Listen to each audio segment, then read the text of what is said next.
ప్రేమైన దేవుని పిల్లరా, ఈరోజు ఒక మంచి అంశాన్ని ఏర్పాటు చేయటం జరిగింది. ఇప్పుడున్న భూమి ఎందుకు?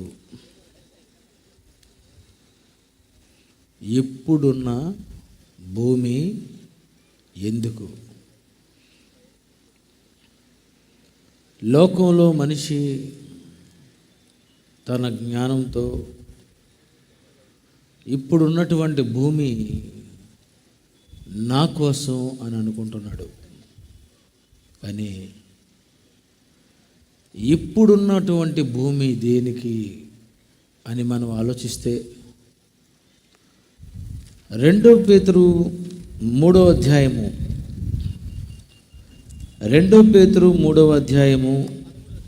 13వ వచనం 5వ వచనం ఒకసారి చూద్దామండి. 2 పేతురు 3:5 ఏలయనగా పూర్వము నుండి ఆకాశం ఉండెననియు నీళ్లలో నుండి నీళ్ల వలన సమకూర్చబడిన భూమి దేవుని వాక్యము వలన కలిగినని వారు బుద్ధిపూర్వకముగా మరుతురు. అయితే 7వ వచనం, అయితే ఇప్పుడున్న ఆకాశము భూమి భక్తిహీనుల తీర్పును, కొంచెం ఫ్యాన్ అటు చెప్పండి. ఇప్పుడున్న ఆకాశము భూమి భక్తిహీనుల తీర్పు నాశనమును జరుగు దినము వరకు అగ్ని కొరకు నిలువ చేయబడినవై అదే వాక్యము వలన భద్రం చేయబడి ఉన్నది. పిల్లరా,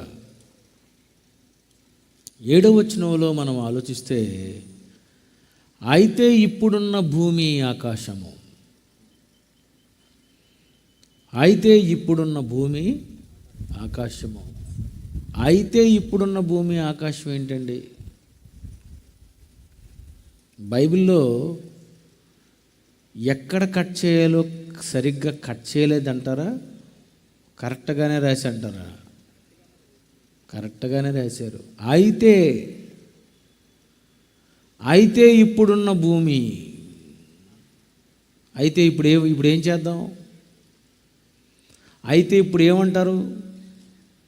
అయితే ఇప్పుడు ఎలా అంటారు? అప్పుడప్పుడు అయితే అన్నారంటే ముందేదో ఒక స్టోరీ రన్ అవుతుంది.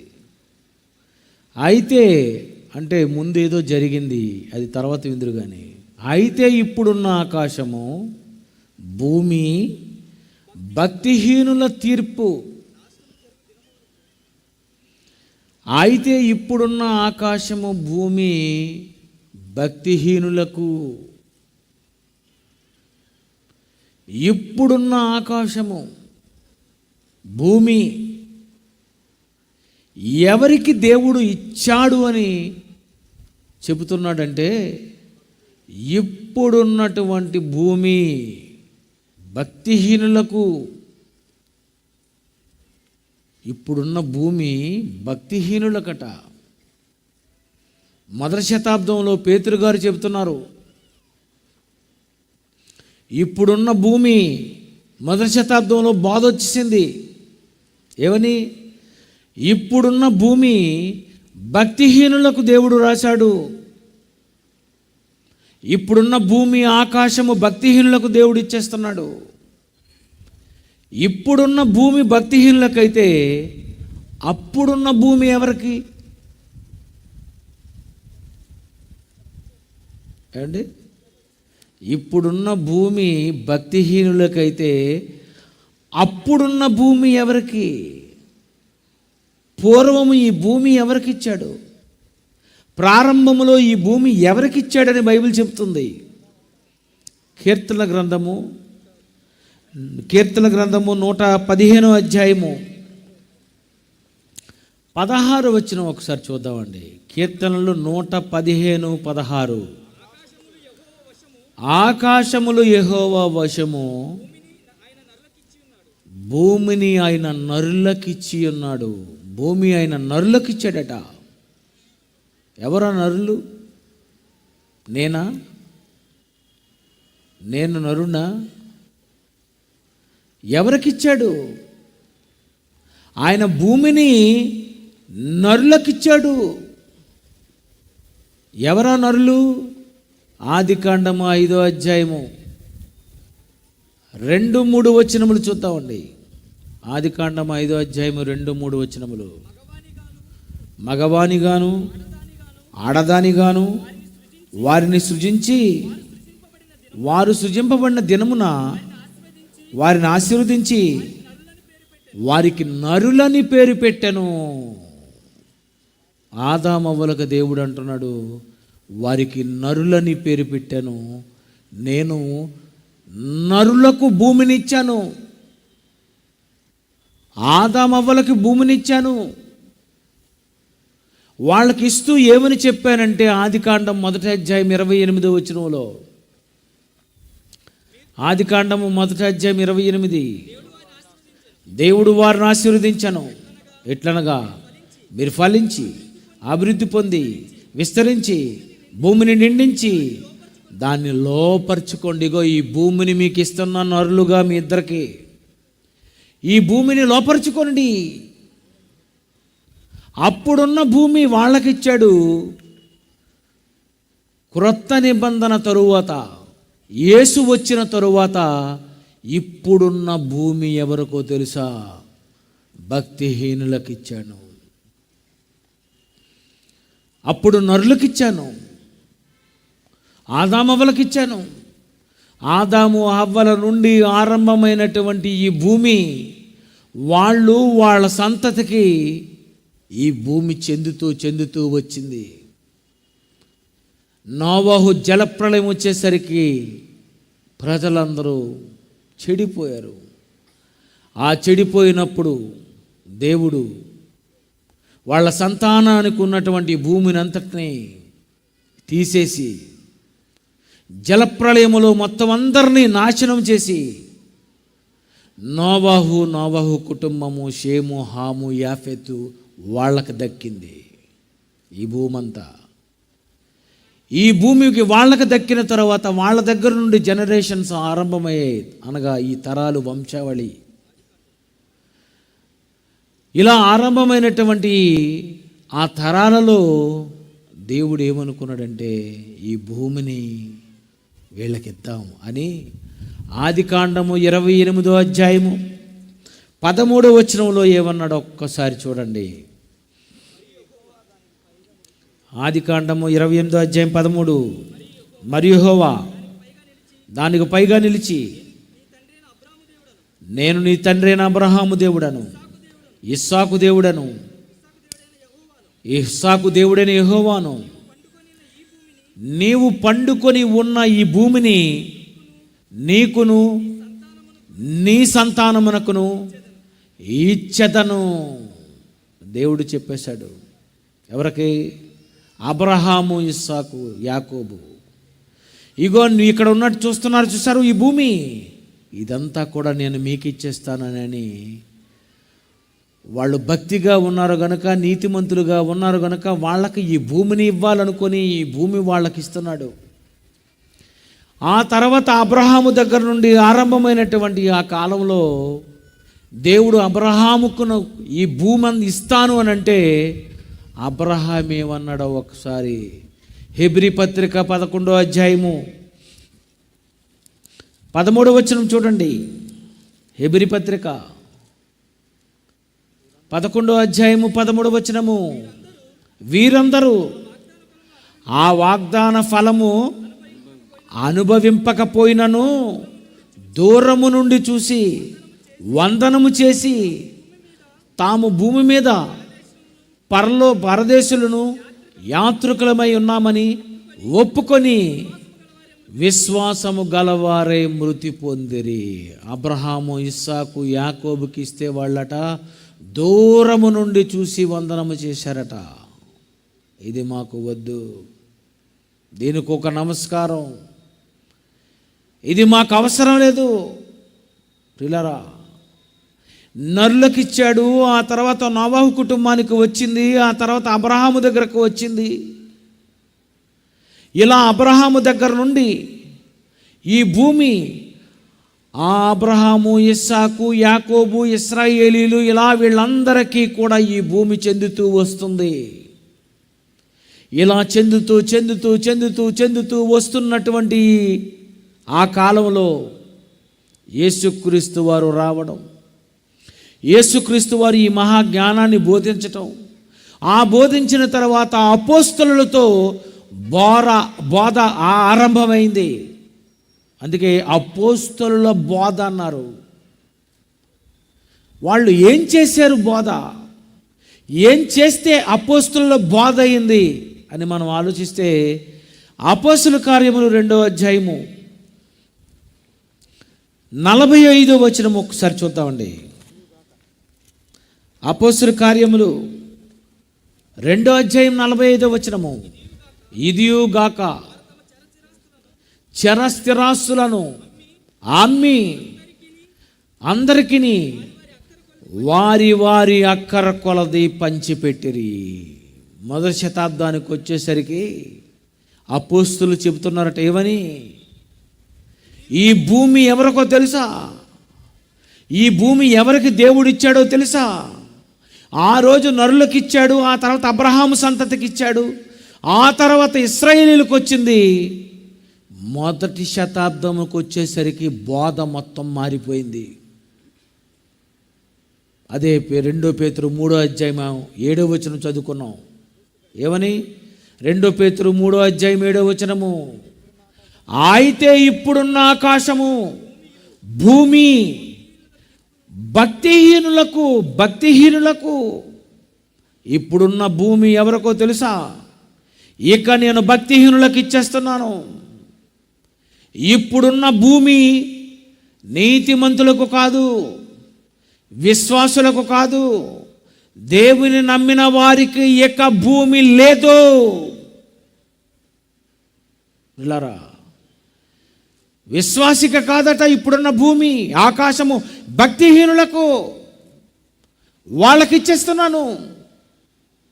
వాళ్లకు నేను మొదటి శతాబ్దములో వాళ్ళకి ఈ భూమిని ఇచ్చేస్తున్నాను. కనుక భక్తిగా ఉన్నాము, విశ్వాసులుగా ఉన్నాము, నీతిమంతులుగా ఉన్నాము అనుకునేటటువంటి క్రైస్తవులారా, మీరేం చేస్తారో తెలుసా? చరస్థిరాస్తులను అమ్మేయాలి.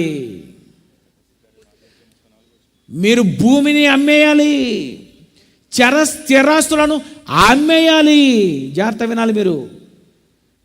బాప్తిసం పొందితే రక్షింపబడతారు. రక్షింపబడిన వారిని అనుదినము సంఘములో చేర్చుకోవాలి. మరి బాప్తిస్మము పొందితే సంఘముతో చేర్చవలసినటువంటి వీళ్ళు చరస్థిరాస్తులు ఎందుకు అమ్మాలి అని అపోస్తలులు బోధ చేశారు. మరొక వచనం చూద్దాం. అపోస్తల కార్యాలు 4వ అధ్యాయము 34వ వచనము.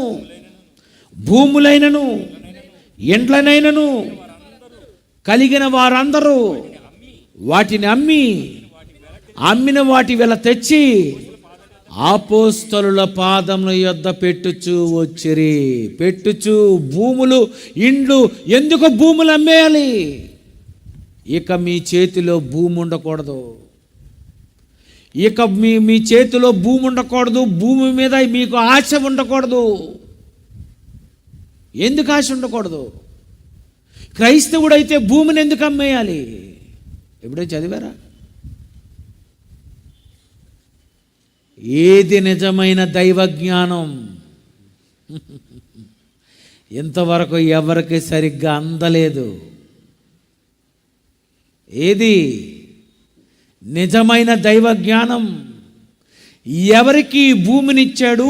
ఎవరిని ఈ భూమిని అమ్మేమని చెప్పాడు? మొదటి శతాబ్దంలో, ప్రారంభ శతాబ్దంలో క్రైస్తవులు చరస్థిరాస్తులు ఎందుకు అమ్మారు అని ఎప్పుడైనా ఎవరైనా ఈ ప్రశ్న అడిగారా? కాకినాడలోనే కాదండి, ప్రపంచంలో ఎవ్వడూ అడగలేదు. వాళ్ళు ఇచ్చారు, వాళ్ళు చేశారండి, అలా చేశారు, ఇలా చేశారని ప్రసంగాలు చెప్తారు. కానీ వాళ్ళని ఏమంటున్నాడు తెలుసా? ఈ భూమి వాళ్ళది, భక్తిహీనులకు ఇచ్చాను కనుక మీరు చరస్థిరాస్తులు అమ్మేయండి. బర్నబా అమ్మేశాడు, ప్రారంభ శతాబ్దపు క్రైస్తవులు అపోస్తలుల పాదముల యొద్ద పెట్టుచూ వచ్చారట. ఇదిగో మేము అమ్మేస్తున్నాం, ఇదిగో తెచ్చేస్తున్నాం. ఎందుకు తెచ్చారు? ఎందుకు అమ్మేశారు? అసలు భూమినే ఎందుకు అమ్మేయాలి? ఎందుకో తెలుసండి, యేసుక్రీస్తు వారు మరణించినటువంటి తొలి రోజులవి. అప్పటికప్పుడే యేసుక్రీస్తు వారు మరణించి కొద్ది కాలం జరుగుతుంది. అపోస్తలులు ఒక మాట విన్నారు, సర్వలోకానికి వెళ్ళి సర్వ సృష్టికి సువార్త ప్రకటించాలి. ఈ సర్వలోకానికి ప్రకటించాలి అంటే, సర్వలోకానికి మీరు వెళ్ళాలి అంటే, మీ దగ్గర భూమి ఉందనుకో, మీరు మళ్ళీ మీ ఇంటికి వచ్చేస్తారు. మీ దగ్గర భూమి ఉందనుకో, ఇక మరి కదలరు. ఇల్లుందనుకో, ఇంకింటికే ఇంటికే ఇంటికే ఇంటికే. అది అవ్వగానే మీకు మనసు ఎక్కడికి వెళ్ళిపోదు చెప్పండి? ఎటో వెళ్ళిపోదు. ఎక్కడికి వెళ్ళిపోద్ది? ఇంటికి వెళ్ళిపోవాలి. ఇంటికి వెళ్ళిపోవాలి. ఎప్పుడు 10 అవుతుంది, ఎప్పుడు వెళ్ళిపోవాలి?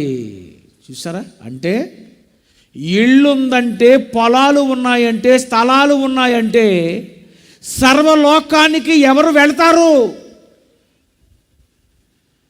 కనుక దేవుడు అనుకున్నాడు, ఈ భూమిని నేను భక్తిహీనులకు రాశాను, ఈ భూమి భక్తిహీనులకు ఇచ్చేస్తున్నాను. భక్తి లేని వారి దగ్గర భూమి ఉండాలి, భక్తి ఉన్నవారు భూమిని అమ్మాలి. అపోస్తలుల బోధ స్టార్ట్ అయింది. మనమందరం సర్వలోకానికి వెళ్ళిపోవాలి కనుక ఎక్కడికెవరెవరికి భూములు ఉన్నాయో ఇవన్నీ ఇక మనం అమ్మేసుకోవాలి.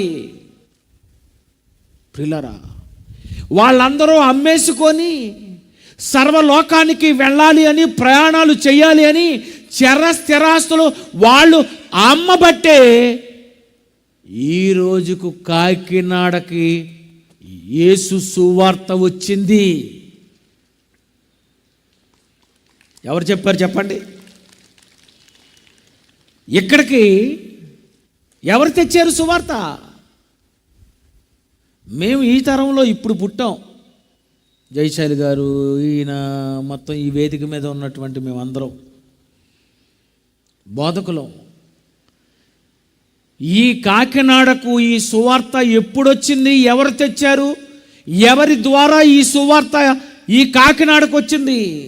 ఈ వెస్ట్ గోదావరికి వచ్చింది? ఈ ఈస్ట్ గోదావరికి వచ్చింది? చెప్పండి. వాళ్ళు ఆ రోజు పొలాలు అమ్మకపోతే, స్థలాలు అమ్మకపోతే, వాళ్ళు సర్వలోకానికి వెళ్ళి తిరగకపోతే మీకు ఈ సువార్త అందేదా? యేసుక్రీస్తు వారు మీకు తెలిసి ఉండేవారా? ప్రియులారా, అందుకే మొదటి శతాబ్దములో సర్వలోకానికి వెళ్ళవలసిన ప్రయాణం ఉంది. ఆయన సువార్తను సర్వలోకానికి ప్రకటించాలి కనుక మీరేం చేస్తారో తెలుసా? మీకు ఉన్న చరాస్తులను అమ్మేసుకోండి అని పౌలు గారు అతనుకున్నటువంటి ప్రతి దానిని ఎలా ఆలోచించాడో, ఎలా చూశాడో ఒకసారి ఫిలిప్పీ పత్రిక 3వ అధ్యాయము 10-11 వచనం ఒక్కసారి చూడండి. ఫిలిప్పీ పత్రిక 3వ అధ్యాయము 10-11. ఏ విధము చేతనైనను మృతులలో నుండి నాకు పునరుద్ధానము కలగవలనని ఆయన మరణ విషయములో సమానానుభావము కలిగిన వాడినై ఆయనను ఆయన పునరుద్ధాన బలమును ఎరుగు నిమిత్తము ఆయన శ్రమలలో పాలివాడును అవ్వాలని ఎట్టిదో ఎరుగు నిమిత్తము సమస్తమును నష్టపరుచుకొని వాటిని పెంటతో సమానముగా ఎంచుకొనుచున్నాను. మొదటి శతాబ్దములో సమస్తమును పెంటతో సమానంగా ఎంచుకోవాలి మీరు. మొదటి శతాబ్దములో ఉన్నవారు చరస్థిరాస్తులు, ఇవి మాకు కావాలి, ఇక్కడే సెటిల్ అయిపోవాలి, ఈ దేశంలోనే ఉండిపోవాలి, పిల్ల పాపలతో మా సంతానాలన్నీ అభివృద్ధి చెందాలి అనుకుంటే ఇక పొరపాటు. సర్వలోకానికి మీరు వెళ్ళాలి. మీరు అందుకనే ఈ పొలాలు ఏం చేస్తారు తెలుసా? మొదటి శతాబ్దంలో స్థిరాస్తులను అమ్మేయండి. ఇది ఎవరికి? భక్తిహీనులకు. ఈ పొలము భక్తిహీనులకు. అందుకే ప్రియమైన దేవుని పిల్లరా, ఇస్కరియోతు యూద యేసుక్రీస్తును అప్పగించినటువంటి ఆ వెండి నాణాలతో ఎందుకు భూమిని కొన్నారో మీకు తెలుసా? కొత్త ప్రశ్న. ఎందుకు భూమి కొన్నారు? ఎందుకు కొన్నారు? భక్తిహీనులకు ఈ భూమిని ఇవ్వాలి గనుక ఇస్కరియోతు యూద ఒక భక్తిహీనుడని ఆనాటి సమాజానికి చెప్పాలి గనుక వాళ్ళు భూమిని కొన్నారు.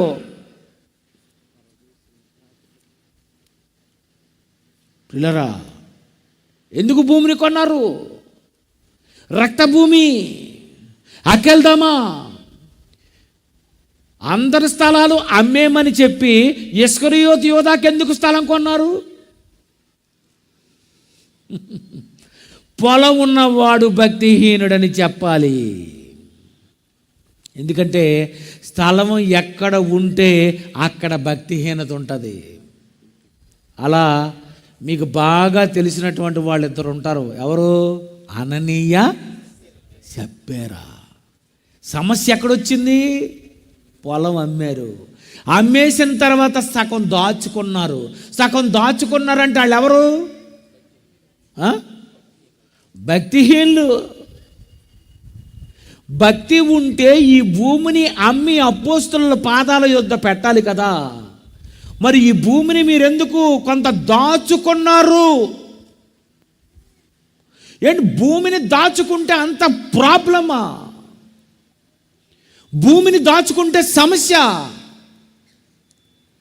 మొదటి శతాబ్దంలో యేసు చనిపోయి తిరిగి లేచిన తొలి దినాలలో సర్వలోకానికి ఎవడు వెళ్ళకపోతే ప్రపంచానికి సువార్త ఎలా వస్తుంది? అందుకే మొదటి శతాబ్దంలో అపోస్తలులకు చెప్పిన బోధ ఇది. అపోస్తలుల ద్వారా ఆరంభమైన బోధ అసలు సిసరైన బోధ. స్థిరాస్తులు అమ్మేయండి, అక్కర కొలది పంచిపెట్టేయండి, ప్రయాణం చేయండి, సువార్త ప్రకటించండి. ప్రియులారా, మొదటి శతాబ్దంలో ఎందుకు స్థిరాస్తులు అమ్మారు? ఎందుకు భూమి దగ్గర ఇంత ప్రాబ్లం జరిగింది? ఎందుకు వాళ్ళిద్దరూ భూమిని అమ్మేశారు? పిల్లరా, ఈ భూమి మనదనుకుంటున్నాం. ఈ భూమి మంద కాదండి. ఈరోజు భూమి రేట్లు పెరిగిపోయి భూమి మీద గొప్ప పిచ్చొచ్చింది అందరికీ. పెరగలేనంత కాలం ఎవడూ పట్టించుకోలేడు. 10 years బ్యాక్ ఎవరికి భూమి పిచ్చలేదండి. ఇప్పుడు ఏమైపోయింది? సైతానుగాడు రేట్లు పెంచేసి, భక్తిహీనులు కదా ఇది, భక్తి ఉన్న మీరు కొనుక్కోవాలి అంటే దీనికి రేట్ ఎంత అని వాడే పెట్టాడు. ఎందుకు? మనము కూడా భూమి ఉంటే సరిపోద్ది, ఇల్లుంటే సరిపోద్ది, హాయిగా ఊరి మీద తిరగడం, ఇంట్లోకి వెళ్ళి ఏసీ వేసుకొని పడుకోవడం, ఏ సువార్త లేదు, ఏ ప్రకటన లేదు, ఏమీ లేదు. హాయిగా ఆరాధన కూడా సెల్ ఫోన్లో చూసుకోవచ్చు. ఈవేళ అదృష్టం బాగుండి ఇంతమంది వచ్చారు కాకినాడలో. దేవుని స్తోత్రం. ఎందుకు వచ్చారు మీరు? మొన్నటి ద్వారా కరోనా మమ్మల్ని చంపింది. ఇప్పటికీ కూడా ఒకవేళ దేవుని దగ్గరికి వెళ్ళకపోతే ఒకవేళ బుక్ అయిపోతామేమో అని తెలిసి నిజంగా బుక్ అయ్యారు ఇప్పుడు. అంతే కదండి. ప్రియులారా, దేవుడు బైబిల్లో రాశాడు, ఆయన ఈ భూమి ఎవరికి తెలుసా? భక్తిహీనుల తీర్పును నాశనము జరుగు దినము వరకు వాళ్ళకి నేను ఇది రాసేసాను. ఇక భూమి మీద ఎవరు సెటిల్ అయిపోవాలని ఆశపడకండి. భూమి మీద మీ మనస్సు చచ్చిపోవాలి. ఈ పొలాల మీద, ఈ స్థలాల మీద మీకు మనస్సు చావాలి. ఇక్కడ ఏ స్థలము పొలము లేకపోతే పదండి సువార్తకు వెళ్ళిపోదామని సర్వలోకానికి మీరు ప్రకటించటానికి మీరు వెళ్ళిపోతారు. కనుక బైబిల్లో ఎంత మంచి మాట రాయబడిందో ఒక్కసారి చూడండి. మత్తయి సువార్త 3వ అధ్యాయము 10వ వచనము. మత్తయి సువార్త 3వ అధ్యాయము 10వ వచనము. ఇప్పుడే గొడ్డలి చెట్ల వేరున ఉంచబడి ఉన్నది. మొదటి శతాబ్దంలోనే చెప్పేశాడు. ఇగో ఇప్పుడే గొడ్డలి చెట్ల వేరున ఉంచబడి ఉన్నది. ఫలింపని ప్రతి తీగ నరికి వేయబడుతుంది, అగ్నిలో వేయబడుతుంది. దేవుని పని చేసే కాలం, సువార్త అందించే కాలం, సర్వలోకానికి వెళ్ళే కాలం. ఎవరెవరు సర్వలోకానికి ఇక తిరగడానికి, సువార్త ప్రకటించటానికి ఇక వెళ్ళరు, వీళ్ళందరినీ ఇక నేను నరికేస్తాను. దేవుడు చెప్పిన మాటలండివి. ఫలింపని ప్రతి తీగ. ఎలా ఫలించాలి? నువ్వేం చేయాలి? నువ్వేమని చెప్పుకోవాలి? ఒక మంచి వాక్యం చూడండి. 1 పేతురు 2వ అధ్యాయము 11వ వచనము. 1 పేతురు 2వ అధ్యాయము 11వ వచనము. ప్రియులారా, మీరు పరదేశులు, యాత్రికులై ఉన్నారు. మీరు పరదేశులు, యాత్రికులై ఉన్నారు. మీరెవరు? పరదేశులు. మీరెవరు? యాత్రికులు. అంటే బాప్తిసం పొందినటువంటి ప్రతి ఒక్కరూ ఏం చేయాలో తెలుసా? యాత్ర చేయాలి. బాప్తిసం పొందిన ప్రతి ఒక్కరూ ఒక దేశంలో ఉండిపోకూడదు. పరదేశులుగా ఒక్కొక్క దేశానికి, ఒక్కొక్క ప్రాంతానికి, ఒక్కొక్క పల్లెకి మీరు తిరుగుతూ ఉండాలి. మీరు పరదేశులు, మీరు యాత్రికులై ఉన్నారా? మీరు కుర్చీల మీద కూర్చున్న వాళ్ళు ఎన్ని యాత్రలు చేశారు చెప్పండి, మాకు చెప్పాలి. ఏండి, ఎన్ని యాత్రలు చేశారు? ఎన్ని యాత్రలు? మా యాత్ర ఏప్రిల్లో స్టార్ట్ అయిందండి. ఇప్పుడు ఇంకా జూను 5వ తేదీ, ఇంకా యాత్ర కొనసాగుతుంది. రేపు ప్రసన్నబాబు గారు వస్తారు. ఆయనది 2 నెలల క్రితం నుండి ఆరంభమైంది. రేపు 6వ తేదీతో ఎండ్ అవుతుంది. ఎన్ని ప్రాంతాలు, ఎన్ని యాత్రలు, ఎన్ని పరదేశు ప్రాంతాలు. ప్రియులారా, మీరు పరదేశులను, యాత్రికులై ఉన్నారా? ఒకే ఇంటిలో ఉన్నారా? చెప్పండి. నేను ఇప్పటి వరకు ఏ సువార్తకి వెళ్ళలేదు అనుకున్నారనుకో, అయిపోయినట్టే మీ పని. మీరు అయిపోయినట్టే. చాలామంది అనుకుంటారు ఏ సువార్తకి వెళ్ళరు, ఏ ప్రాంతానికి వెళ్ళి చెప్పరు, ఇంట్లోనే ఉంటారు, ఉద్యోగం మాత్రం చేస్తారు, ఎంత దూరమైనా వెళ్తారు కానీ సువార్తగా మాత్రం వెళ్ళరు. చూడండి, మీరు పరదేశులా, మీరు యాత్రికులా? మీరు ఏమని చెప్పుకోవాలి? క్రైస్తవుడు అని చెప్పుకుంటే కుదరదు. క్రైస్తవుడు అయిన నీవు యాత్రికుడు అని చెప్పుకోవాలి. చెప్పుకున్నారు ఎప్పుడైనా? యాత్ర అంటే అసలు మీకు తెలుసా? యాత్ర తెలియదు కదా. విచిత్రం ఏంటంటే నాకు తెలియదండి, కానీ ఒక దగ్గర నేను విన్నాను. ఏమని? యాత్రికన్ కృపయా ధ్యాన్ దీజియే. రైల్వే స్టేషన్లో మీరు విన్నారు ఎక్కడైనా? ఏంటి, నా జీవితంలో చాలాసార్లు నేను విన్నాను. ఒకరోజు విజయవాడ సభలకు వస్తే మాకేం చేశారంటే, విజయవాడ రైల్వే స్టేషన్ పైనే రూమ్ తీశారు. ఎవరు? జి సుందర్రావు గారే ఉండేవారు.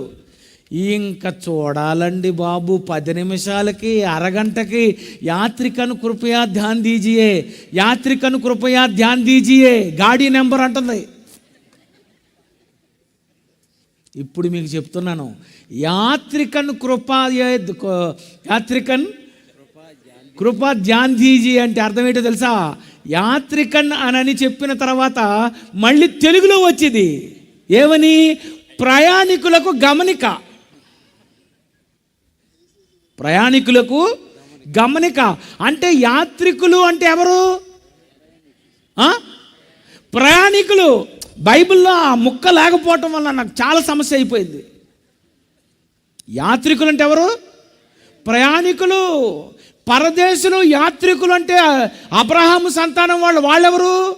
ప్రయాణికులు. మొదటి శతాబ్దంలో క్రైస్తవులు ఎవరు? ప్రయాణికులు. ఇంతకు మీరు ప్రయాణికులా ఇంట్లో నుండోళ్ళ? చూసారా మీరు ఏం చేశారు ఇంతకాలం? యాత్ర చేయవలసింది, ప్రయాణం చేయవలసినది మీరు ప్రయాణం చేయలేకపోయారు. అందుకే గడిగడికి రైల్వే స్టేషన్లో అంటుంది, యాత్రికను కృపా ధ్యాన్ దీజియే గాడి నెంబర్. ఏంటి గాడి నెంబర్? గాడి నెంబర్ అనగానే మనకు అర్థమైపోలేవని మార్క్స్ వార్త 16వ అధ్యాయము గాడి నెంబరు 15వ వచనము. గాడి నెంబర్ 16:15. ఏంటది గాడి నెంబరు? మరియు మీరు సర్వలోకానికి వెళ్ళి సర్వ సృష్టికి సువార్త ప్రకటించండి. సువార్త ప్రకటించండి. యాత్రికను కృపయా ధ్యాన్ దీజియే. ఎవరు యాత్రికులు? ప్రపంచంలో యాత్ర చేయవలసిన వాళ్ళు క్రైస్తవులు. అందరూ చేస్తున్న యాత్ర సరదాగా చూడడానికి, క్రైస్తవుడు చేస్తున్న ప్రయాణం, వాడు చేసే యాత్ర సర్వలోకానికి సువార్త అందించడానికి. ఎందుకు నిన్ను యాత్రికుడు అన్నాడు? ఎందుకు నిన్ను పరదేశులు అని అన్నాడు? ఎందుకంటే యాత్ర చేయాలనుకునే వ్యక్తికి నిలువరమైన పట్టణము లేదు. అదే ఉంది కదండి బైబిల్లో. నిలువర పట్టణము మనకెక్కడా లేదు. మనం కాకినాడలో ఎప్పుడు ఉండిపోం. నేను విశాఖపట్నంలో ఉండిపోను. నువ్వు ఈస్ట్ గోదావరిలో ఉండిపోవు. నువ్వు వెస్ట్ గోదావరిలో ఉండిపోవు. నువ్వు సర్వలోకానికి క్రీస్తు సువార్తను అందించే యాత్రికుడు. ఎన్ని యాత్రలు చేశారు? హెబ్రీ పత్రిక 13వ అధ్యాయము 14వ వచనము. నిలువరమైన పట్టణము మనకిక్కడ లేదు. నిలువరమైన పట్టణము మనకు లేదు. మనం ఎప్పుడు కాకినాడలో ఉండం. మనం విశాఖపట్నంలో ఉండము. మనము రాజమండ్రిలో ఉండము. మనము నిలువరమైన పట్టణము మనకు లేదు. ఎందుకంటే ఏ వారం, ఏ నెల, ఏ ప్రాంతానికి సువార్తకు వెళ్ళాలో ఆ ప్రాంతానికి నువ్వు వెళ్ళిపోవాలి. ఎందుకంటే నువ్వు యాత్రికుడవు, నువ్వు ప్రయాణికుడవు. ఏంటండి మీకు ఎప్పుడు ప్రయాణాలేనా మాకు అంటుంటారు అందరూ. అని మళ్ళీ మీటింగ్లకేనా, మళ్ళీ మీటింగ్లకేనా, మళ్ళీ మీటింగ్లకేనా? అవును, మీటింగ్లకే. ఈరోజు ఇక్కడ చెప్తాం, ఆ తర్వాత మళ్ళీ అనంతపూరు, ఆ తర్వాత మళ్ళీ బెంగళూరు, ఆ తర్వాత మళ్ళీ పాలకొండ, ఆ తర్వాత మళ్ళీ శ్రీకాకుళం, ఆ తర్వాత మళ్ళీ బెంగళూరు, ఆ తర్వాత మళ్ళీ హైదరాబాదు. ఎందుకండి ప్రయాణాలు? పౌలు గారు ప్రయాణాలు చేశారని చెప్పుతుంది క్రైస్తవ ప్రపంచం. పౌలు గారు ప్రయాణాలు చేశారు, యాత్ర చేశారు, ముగిసింది. నువ్వేం చేసావు? పాదయాత్ర చేసావా? ఎవరికి? సువార్త యాత్ర, పాదయాత్ర. మినిస్టర్ అవ్వాలని యాత్ర చేసేవాళ్ళు ఉన్నారు. నువ్వు ఏ యాత్ర చేశావు? ఈవేళ ఏదో ఒక రకంగా ఎవరో నీకేదో గిల్లితే ఇక్కడికి వచ్చావు. ఇదేదో మాటలు బాగున్నాయి కదా, విందాము అని మీరు వచ్చారు ఈవేళ. అంతేనా? ఈ యాత్ర అంటే మీది మొదట యాత్ర. ఆ తర్వాత ఇంకెక్కడ మీటింగులు జరుగుతాయండి, ఇంకెక్కడ మీటింగులు జరుగుతాయండి, ఇంకా ఈ ఊర్లో ఏ ఊర్లో మీటింగులు జరుగుతాయండి. పిల్లరా, క్రైస్తవుడు అంటే యాత్రికుడు. జీవన్ మీటింగ్స్ పెట్టించాడు. ఎన్నిసార్లు కాకినాడలో పెట్టించాడు. ఎన్నిసార్లు పరిసర ప్రాంతాల్లో సభలు పెట్టించాడు. ఎన్నిసార్లు కాకినాడలో ఉన్నవాళ్ళు సువార్తకు వెళ్ళారు. అప్పుడప్పుడు మీ తాలూకా అవన్నీ వాట్సాప్లో పెడతారు, అంతే కదండి. ఎన్నిసార్లు అండి ఆ కొండల్లోకి వెళ్ళిపోతుంటారు, ఇంకో ప్రాంతంలోకి వెళ్ళిపోతుంటారు, ఇంకో ప్రాంతంలోకి వెళ్ళిపోతుంటారు. ప్రియులారా, ఎందుకు వాళ్ళు వెళుతున్నారో మీకు తెలీదు. అసలు మీకు వెళ్ళాలన్న సంగతి కూడా మీకు తెలీదు. ఆదివారం చర్చికి రావడం, పాట, ప్రార్థన, కానుక, ఆశీర్వాదంతో ఇంటికి వెళ్ళిపోవటం అనుకుంటుంది. కాదు, మీరు పరదేశులను యాత్రికులై ఉన్నారు. మీరు సువార్త ప్రకటించాలి, సువార్త చెప్పాలి. అందుకే బైబిల్లో ఏం వార్నింగ్ ఉందో చూడండి. మొదటి కొరింథీయులకు రాసిన పత్రిక 9వ అధ్యాయం 16వ వచనము. మొదటి కొరింథీయులకు రాసిన పత్రిక 9వ అధ్యాయము 16వ వచనము. సువార్త ప్రకటింపవలసిన భారము నా మీద మోపబడి ఉన్నది. నా మీద మోపాడు దేవుడు నీ మీద. అయ్యో, నేను ప్రయాణం చేయకపోతే నాకు శ్రమ. ప్రియులారా, ఎవరు సువార్త చేయరో వాళ్లకు నరకం. సువార్త ప్రకటింపకపోయిన ఎడల నాకు శ్రమ. యాత్ర చేయకపోతే, ప్రయాణం చేయకపోతే, పరదేశులు యాత్రికులను చెప్పుకోనకపోతే, క్రీస్తు కోసం చెప్పకపోతే నాకు శ్రమ. నేను నరకానికి పోతాను అంటున్నాడు. తెలుసా మీకు ఈ వాక్యాలు? తెలుసు కానీ సరిగ్గా తెలియలేదు. సువార్త ప్రకటిస్తే శ్రమ, ప్రకటింపకపోతే శ్రమ. చెప్పండి. ప్రకటింపకపోతేనే అంటే ఏం చేస్తున్నావు? ఆదివారం రొట్టె ద్రాక్షరసం తీసుకోవటం, చక్కగా ఇంటికి వెళ్ళిపోవటం, సోమవారం సెలవు, మంగళవారం సెలవు, బుధవారం సెలవు, లక్షవారం సెలవు, శుక్రవారం సెలవు, మళ్ళీ శనివారం సెలవు, ఇంకెప్పుడు ఆదివారమున. ఈ వారం అంతా 6 రోజులు ఏం చేసావమ్మా? మీరేం చేశారు? మీసాలున్నోళ్ళు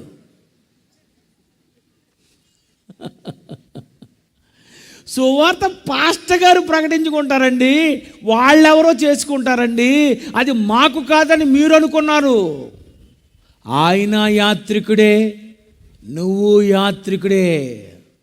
కృపయా ధ్యాన్ దీజియే. ధ్యానం చేయి. దివారాత్రము ధ్యానించువాడు ధ్యానం చేయి.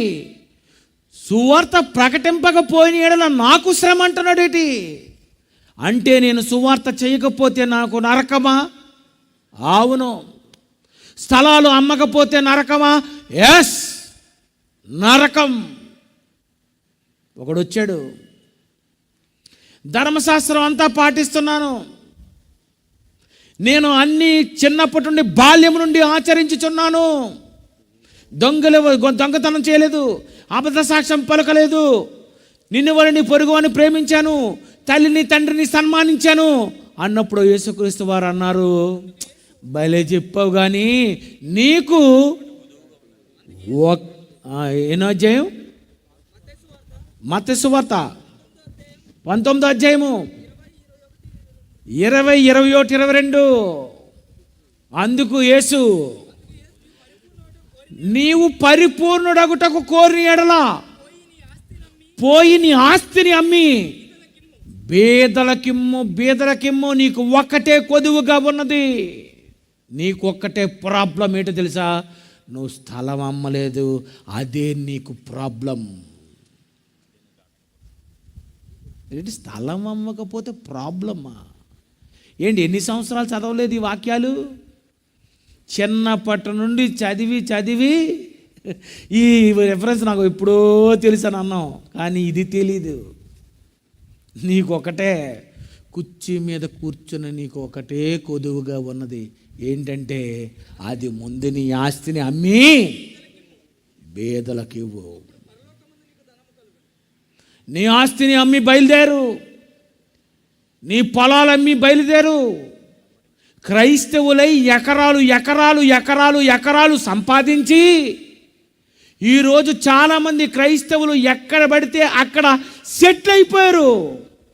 మీకున్న తెలివితేటలు ఆ రోజు అపోస్తలుకుంటే వాళ్ళు ఎక్కడికి వెళ్లకుండా ఆ యెరూషలేములోనే ఉండి చచ్చిపోతే ఈ లోకానికి, సర్వలోకానికి సువార్త ఎవరు చెప్పేవాళ్ళు?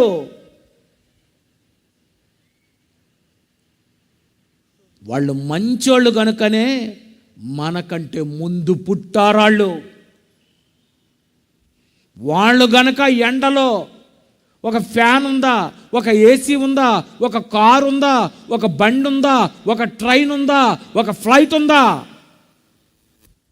ఏ వాహనాలు లేకపోయినా వాళ్ళు ప్రయాణాలు చేస్తే, ఇన్ని వాహనాలు ఉండి నువ్వెందుకు ప్రయాణం చేయలేదని దేవుడు అడిగితే ఏం చెప్తావు చెప్పి రాత్రి?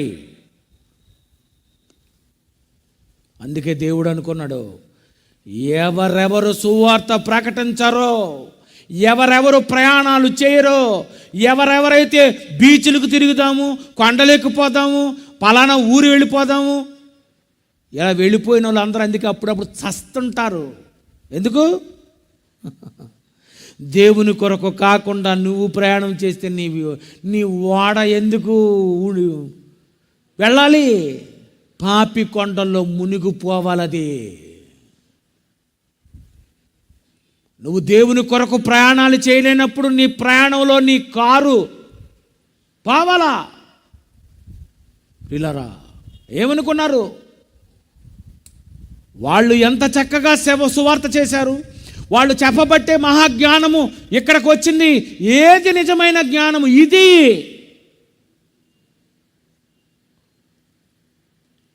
ఈరోజు వరకు ఏం చేస్తున్నా చెప్పండి క్రైస్తవ్యం? ఎక్కడ ఊర్లో ఉన్నోళ్ళు అక్కడే ఇల్లు కట్టుకొని సెటిల్ అయిపోతున్నారు, కానీ చచ్చిపోయారు మీరు, దొరికిపోతారు మీరు పరలోకానికి వెళ్ళరు. అందుకే దేవుడు అనుకున్నాడు, ఇప్పుడున్న ఆకాశము భూమి భక్తిహీనులకు, ఇప్పుడున్నటువంటి భూమిని మీరు భక్తిహీనులకు ఇచ్చేయాలి, అమ్మేయాలి, మీరు బయలుదేరిపోవాలి. మీరు పరదేశులను యాత్రికులై ఉన్నారు, మీరు యాత్రలు చేయాలి, ఎన్నో ప్రాంతాలు తిరగాలి. ఒక రాజేంద్ర గారు, మరి ఒక ఉపేంద్ర, ఆ పై ముందు పోస్టర్లో అక్కడ ఉన్న చూసారు, నిలబడి ఫోటోలు వేశారా? వాళ్ళందరిని ఎందుకు వేశాడు? జీవనం, ప్రయాణాలు చేసేవాళ్ళు. ఈరోజు ఒక ఊరు, రేపు ఒక ఊరు, ఎల్లుండి ఒక ఊరు. మా ప్రయాణాలు షీట్ చూడండి, నెలంతా సువార్తే. మరి సువార్తలు చేసుకొని ఇలాగ ఉండిపోతే మరి భార్యలతో కాపురం చేయకపోతే ఎలాగండి అని అడుగుతున్నారు కొంతమంది. భార్యలు కలిగిన వారు భార్యలు లేనట్టుగా ఉండమని ఈ ట్యాబ్లెట్ వేసుకుంటున్నాం మేము. అంతేనా? ఇప్పుడు మొన్నటి వరకు 3 సంవత్సరాలు శుభ్రంగా తిన్నారు. ఎందులో? కరోనా. బాగా చెప్పావమ్మా. కరోనా రెస్ట్ తీసుకున్నారా? అందుకే మొత్తం డిప్యూటీ డైరెక్టర్, జాయింట్ డైరెక్టర్ కలిసి ఏం చేశారు? ఇంకా మళ్ళీ గదుల్లో ఉంటే కుదరదు అని యాత్ర స్టార్ట్ అయింది. యాత్ర. నీదే గాడి నెంబరు, నువ్వెక్కడికి వెళ్తున్నావు, నువ్వెన్ని ఊర్లు తిరుగుతున్నావు, ఎన్ని ప్రాంతాలకు వెళ్తున్నావు, ఇప్పటికే ఎన్ని ఊర్లు సువార్తకు తిరిగావు. పిల్లరా, ఇలా నువ్వు కానీ సువార్త చెయ్యలేదో, సువార్త ప్రకటింపకపోయిన ఎడల నాకు శ్రమ. ఎలా ఉంటుంది శ్రమ? ఎలా ఉంటుంది ఆ శ్రమ? ఎలా ఉంటుందో తెలుసండి? ఎవరెవరు యాత్ర చేయరో, ఎవరెవరైతే సువార్తకు రారో, ఎవరైతే సువార్తకు డబ్బులు ఇవ్వరో, ఎవరెవరైతే సువార్తకు వాళ్ళకున్నవి ఏవైనా అమ్మేసి దేవుని సేవకు ఖర్చు పెట్టండి అని చెప్పరో, అలాంటి వాళ్ళందరికట శ్రమ. ఎలాంటి శ్రమ? ఎలా ఉంటుందో తెలుసా? ఒక్కసారి చూడండి, యెషయా గ్రంథము 30వ అధ్యాయము, యెషయా గ్రంథము 30వ అధ్యాయము 33వ వచనము. పూర్వము నుండి తోపేతు సిద్ధపరచబడి ఉన్నది. పూర్వము నుండి సువార్త ప్రకటింపని వారికి శ్రమ పరిచే ఒక లోకం ఉంది. ఎక్కడ? పూర్వము నుండి తోపేతు అన్న దగ్గర ఒక అంకె ఉందా బైబిల్లో? చూడండి, పెద్ద బైబిల్లో సెల్ ఫోన్లో కాదు, సెల్ ఫోన్లో చుక్కలు ఉండవు. తెలివితేటలు ఉపయోగించకండి, బైబిల్ తండి. బైబిల్లో ఏమనుంది? అనగా హేయమైన శ్మశానము. చచ్చిపోయిన తరువాత శవాన్ని ఎక్కడ శ్మశానానికి తీసుకెళ్తారు కదా, ఇది కాదట శ్మశానం. చచ్చిన తరువాత దేవుడు పాతాళ లోకంలో శ్మశానాన్ని రెడీ చేశాడట. ఎందుకంటే శ్మశానం అంటే స్త్రీకైనా పురుషుడికైనా భయం. ఈ రాత్రికి మిమ్మల్ని వదిలేస్తాం శ్మశానాల్లో అంటే ఏమంటారు? మంగళసూత్రమైన ఇచ్చేస్తారు, నన్ను తప్పించండి బాబు అంటారు. ఈ శ్మశానంలో నేను ఉండలేనని, అందుకే ఇక్కడ సువార్త చేయలేనోడికి దేవుడు ఏం చేశాడట? శ్మశానం ఏర్పాటు చేశాను, రండి.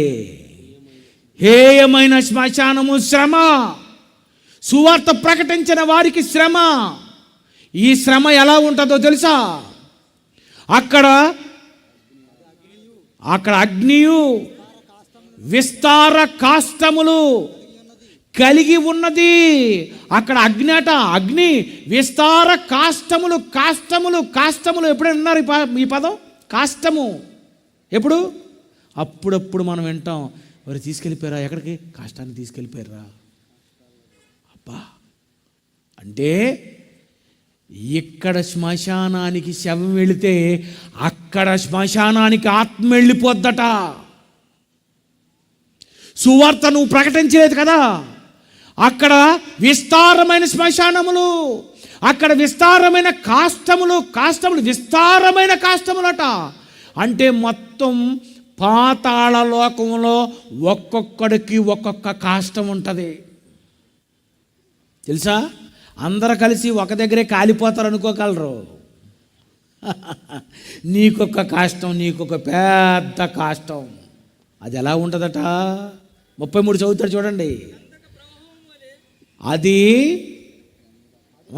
33 కరెక్ట్ చదువు నాయన. ఫస్ట్ ఉండి, పూర్వము నుండి తోపేతు సిద్ధపరచబడి ఉన్నది, అది మెలుకు దేవతకు సిద్ధపరచబడి ఉన్నది, అది లోతుగాను విశాలముగాను నేను దాన్ని చేసి ఉన్నాను. అదట చాలా పెద్ద శ్మశానం అట. విశాలము, లోతుకి వెళ్ళిపోయారు అనుకోండి, ఎలా ఉంటుందండి? సముద్రంలో చేపలు పట్టినటువంటి వాళ్ళు చాలా లోతుకి వెళ్ళిపోతుంటారు చేపలు పట్టడానికి. అక్కడ కానీ రాత్రిపూట ఎవడైనా చచ్చాడో ములిగాడో ఆడు నరకం చూసేస్తాడు అక్కడే. అంతే కదండి? అది ఎంత లోతు సముద్రం. పాతాళంలో నట విశాలంగా ఉందట ఈ శ్మశానం. అందులో చాలా లోతుగా ఉందట.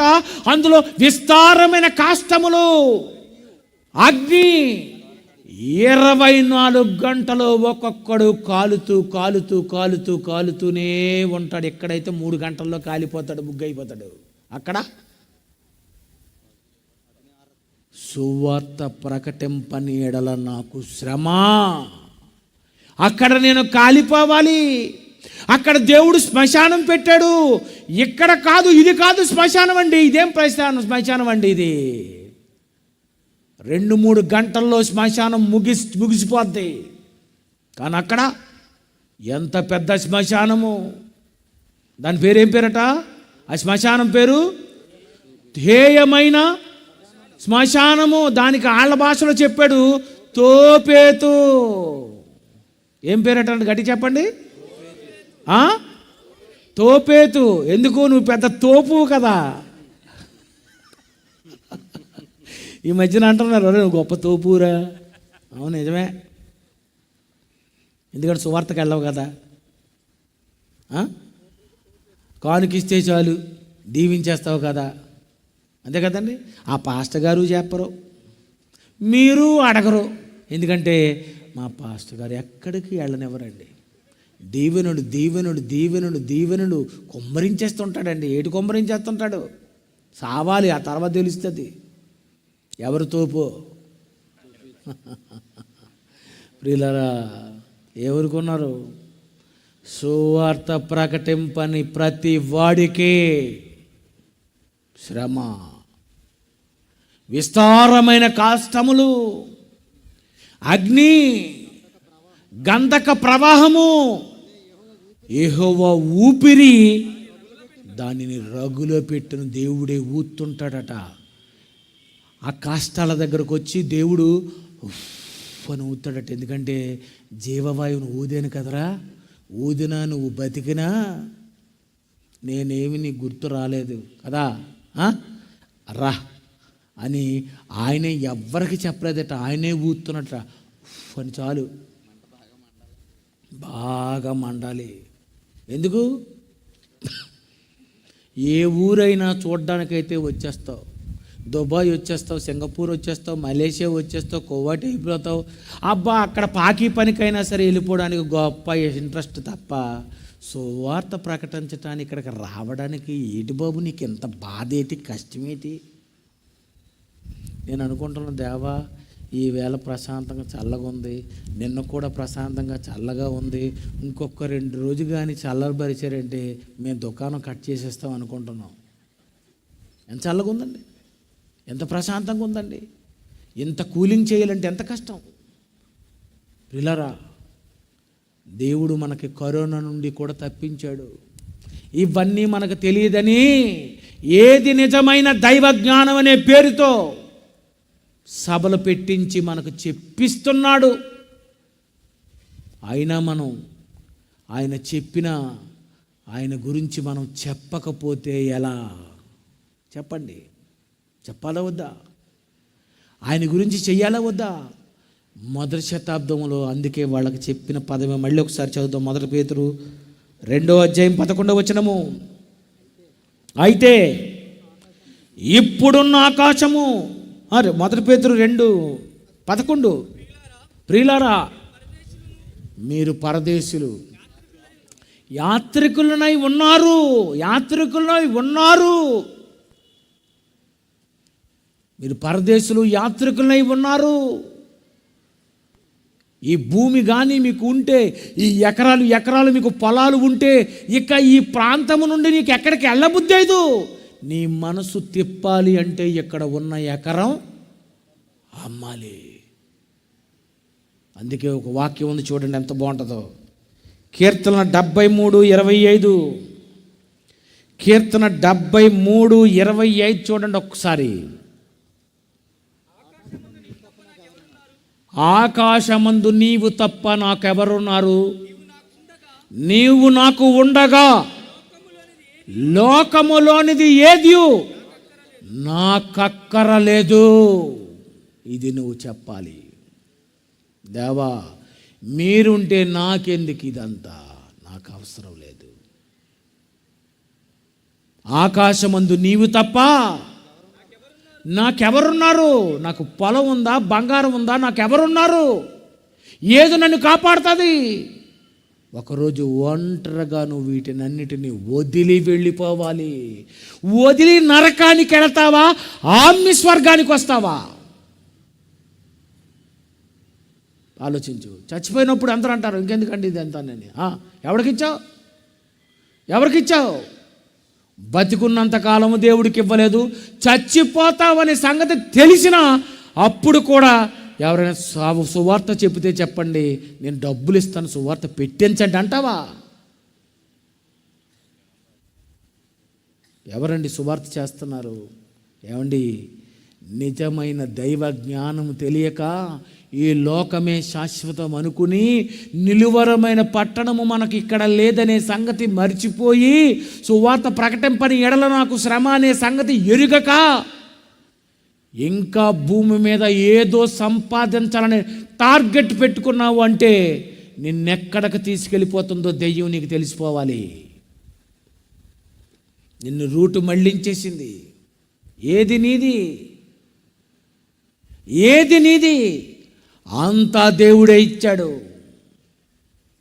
కైసరు కైసరికి, దేవునివి దేవునికి. మర్చిపోకండి. దేవునివి దేవునికి ఇవ్వాలి. దేవుడిచ్చిన దేవుని సేవకు ఉపయోగపడాలి. ప్రేమైన దేవుని పిల్లరా, కోటీశ్వర్లు, ముఖ్యమంత్రులు, కోట్లు ఉన్నటువంటి వాళ్ళు, సినిమా యాక్టర్స్ అండి, అందరూ వదిలేసి వెళ్ళిపోయారండి. దేవునికి ఇవ్వకుండా వెళ్ళిపోయారండి. ఈరోజు కూడా చాలామంది క్రైస్తవులు ఎంతో సంపాదిస్తున్నారు, కానీ వాళ్ళ సంపాదనలో దేవునికి ఎంత ఇచ్చి దేవుని పని చేశారు, ఎన్ని సభలు పెట్టించారు, ఎన్ని సువార్తలకు వెళ్ళారు, సువార్త పనిలో ఎంతమందికి ఎంత సహాయం అందించారు. మీ పెళ్ళైతే ఘనంగా చేసుకుంటారు, మీ పెళ్ళైతే బ్రహ్మాండమైన భోజనాలు, మీ కార్యక్రమాలు అయితే లక్షలు కట్నాలు, అబ్బాబ్బాబ్బా చెప్పనవసరం లేదు. దేవుడి దగ్గరికి వచ్చేసరికి చూసారా, నీకు ఒక్కటే కొదువుగా ఉన్నదనని ఆ రోజు అతనికి చెబితే ఈరోజు మనకి ఎన్ని కొదువుగా ఉన్నవి. ఎంత పని చేసాం దేవునికి. పిల్లరా, అందరూ వదిలి వెళ్ళిపోవాలి. వదలకపోతే మనసు దాని మీద ఉంటుంది కనుక చరస్థిరాస్తులు అమ్మండి అని మొదటి శతాబ్దంలో బోధ ఆరంభమైంది. చివరగా 1 తిమోతి 6:7 మనం ఈ లోకములోనికి ఏమీ తేలేదు, దీనిలో నుండి ఏది తీసుకొని పోలేము. ఏం తీసుకెళ్తావు పిల్లరా? ఏం తీసుకెళ్తావు నువ్వు? కానుకలు వస్తే అప్పుడైనా ఇప్పుడు వెయ్యాలి అనుకోరా? ఒక్కసారి ఆలోచించండి. అయ్యో, కానుకలు వచ్చాయి, దేవుని సువార్తకే, నిజంగా సువార్తే జరుగుతుంది. ఇలాంటప్పుడు మనం ఏ ఉంగరమో లేకపోతే ఏ డబ్బులో ఏవో ఒకటి వేసేద్దాం, కనీసం ఈ ట్రిప్పులో ఈ గుంపులోనైనా కలిసిపోదామని ఎందుకు అనుకోరండి పిల్లరా? ఈ జీవితం ఇచ్చింది ఇప్పుడున్నటువంటి భూమి ఇక మనం అనుభవించడానికి కాదు. భక్తిహీనుడు వాడు ఎలాగ నరకానికి వెళ్ళి కాలిపోతాడు కనుక అనుభవించవలసిందేతో వాడిని ఇక్కడే అనుభవించని. మీరు ఉన్నవన్నీ అమ్మేసి బయలుదేరండి, సువార్తకు ప్రయాణం చేయండి, అనేక ప్రాంతాలు తిరగండి. ఈరోజు కాకినాడలో పెట్టారు, రేపు మరొక ఊర్లో పెట్టండి, మరొక ఊర్లో పెట్టండి. ఈ పరిసర ప్రాంతాల్లో ఎంతమంది లేరు చెప్పండి. అందరము కలిసి చెయ్యేస్తే ఈ ప్రపంచానికే సువార్త మనం అందరం కూడా ప్రకటించగలం. జ్ఞానము తెలిసిన మనమే అజ్ఞానుడుగా ఉంటే, జ్ఞానము తెలిసిన మనము, ఏసే జ్ఞానము దేవుని శక్తి అయితే ఆయన చనిపోయి తిరిగి లేచాడన్న వార్త నువ్వు చెప్పకపోతే నువ్వెంత అజ్ఞానివి పిల్లరా. ఎందుకో దేవుడు మనల్ని ప్రేమించి ఇంకా ఆయుష్కాలాన్ని పొడిగించి మనకు వదిలేశాడు. ఇప్పటికైనా మన మనస్సులు మార్చుకొని త్రిప్పుకొని దైవజ్ఞానము ఏది నిజమైన దైవజ్ఞానం అని తెలుసుకొని అటువైపు మీరు ప్రయాణం చేయండి. యాత్రికులని వాళ్ళు చెప్పుకున్నారు. సర్వసత్యం లేకపోయినా అబ్రహాం, ఇస్సాకు, యాకోబు చెప్పాడు, నీకు సర్వసత్యం వచ్చినా నువ్వెప్పటికీ యాత్రికుడు అని, ప్రయాణికుడు అని తెలియకపోతే నిన్నేం చేయాలి? సువార్త ప్రకటింపకపోయిన ఎడల అందుకే శ్రమ.